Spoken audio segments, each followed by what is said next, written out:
Weather Service has issued severe thunderstorm watch number 496, effective until 9 p.m.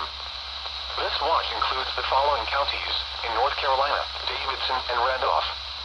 Remember, a severe thunderstorm watch means the conditions are favorable for the development of severe weather, including large hail and damaging winds in and close to the watched area. While severe weather may not be imminent, persons should remain alert for rapidly changing weather conditions and listen for later statements and possible warnings.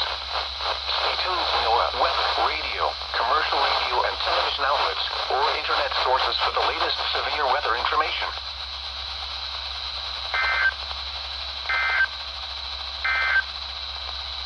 This is NOAA weather, radio, all hazards station WWF60.